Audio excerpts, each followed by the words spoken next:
Playing solo can be one of the best or worst experiences in Rust, depending on your strategy. And after mostly playing solo for thousands of hours, I've come up with a 4-step plan that guarantees a successful wipe. Whether you are a complete beginner or an experienced player, this guide will tell you everything you need to know about playing solo in Rust. I'll take you step by step through each stage of the game, starting with choosing the right place to play, finding the best strategy, building the perfect solo base, and winning the most combats. If you find this video helpful, be sure to hit that like button below and subscribe to the channel, it helps me a lot. With that said, let's move into the game. Choosing the right server when playing solo is the key to success. Here are a few simple rules I recommend based on my personal experience and your comments under my last video. If you are a beginner or feel that you are not able to play on the classic high-pop server, find a low-pop server with a low team limit. Stay away from the fresh wipes with over 150 online for the first 100 hours or so. Explore the game, learn the basics, and take your time. Once you have enough experience, you can try your hand at high online servers, but for now just try to understand the game. By the way, let me explain why the number of players on the server is so important. The more players online on your server, the faster loot will spawn. That means you can build next to a gas station in a 100 pop server, and the loot will not be that great. However, if you build in the same spot on a 700 online server, all the crates could be spawning every 2 minutes instead of 10 or 15. So here's an example of how I choose a server. If I want a more challenging survival, I go to the official tab. Then click on the ping button in the top right corner to show me the servers with the lowest ping. Select weekly and bi-weekly wipe schedule and type trio into the search bar.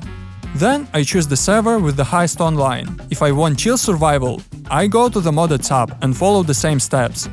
However, here I choose servers with 1.5x or 2x gather rate, so that I don't have to spend so much time farming.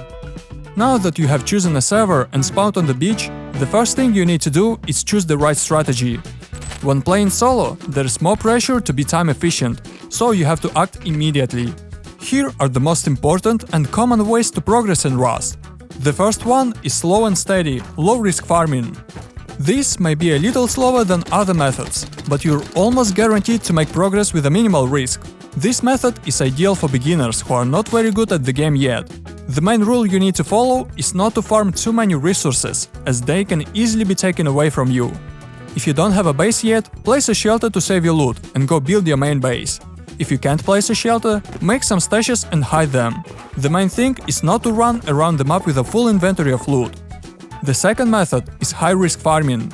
This is the fastest way to progress, but it's also the most difficult and risky, as you'll have to go solo on a cargo, an oil rig, an underwater lab, or on the launch site, which you have to admit is not very easy, even with a team.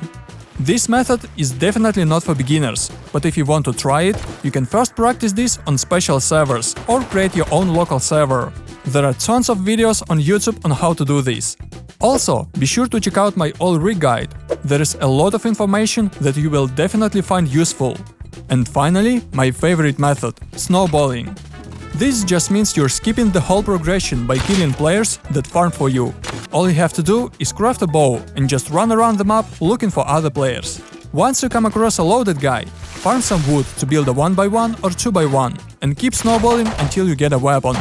At this point, you can take your chances and use the second method, or continue running around the map looking for victims. If you already have at least a little experience in Rust, this is the fastest, easiest and most suitable method for you. But no matter which method you choose, here are a few useful tricks to help you speed up your progress. First of all, you need to throw a few sleeping bags outside monuments with minimal radiation, like water treatment or power plant.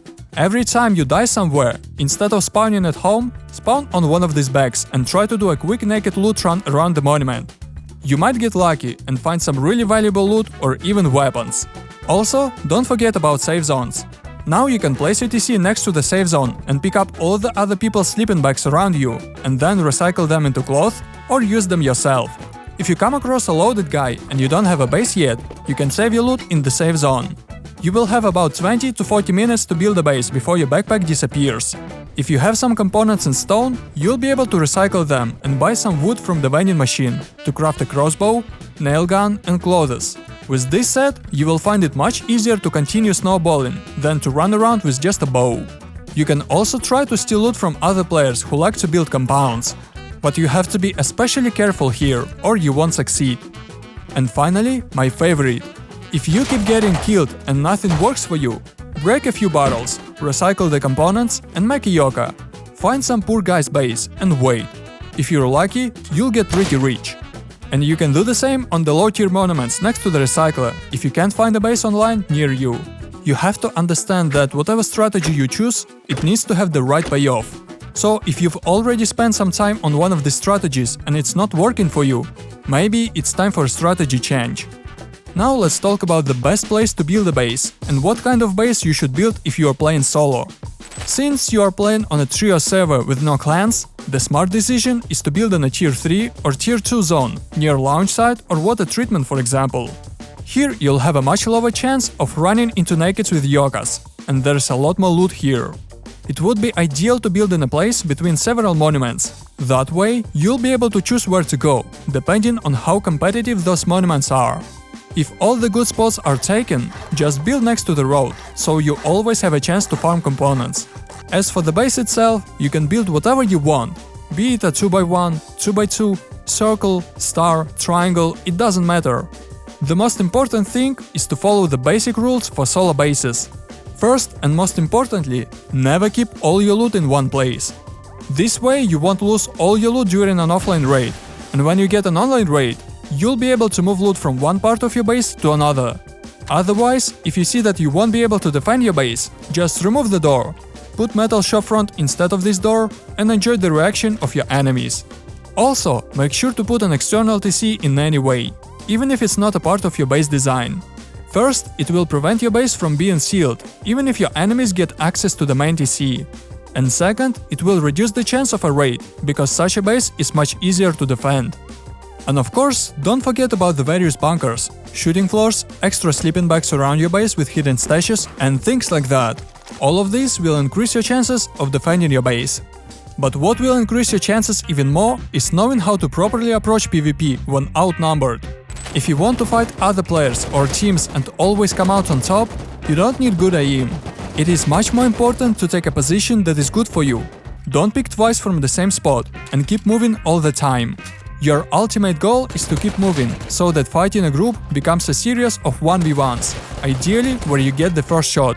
Positional advantages can take many forms, from simply staying close to cover as you move, to placing different items between you and your enemies. It's best to use barricades, it's cheap and very convenient. But no one's stopping you from building like in Fortnite, during fights.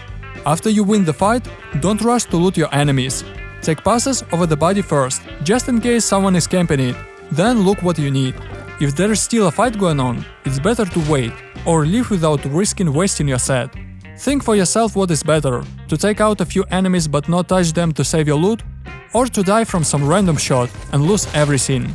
In high-intensity fights, you need to think fast, especially since you're playing solo and no one will help you if you make a mistake. So my general advice is just be patient and always pay attention.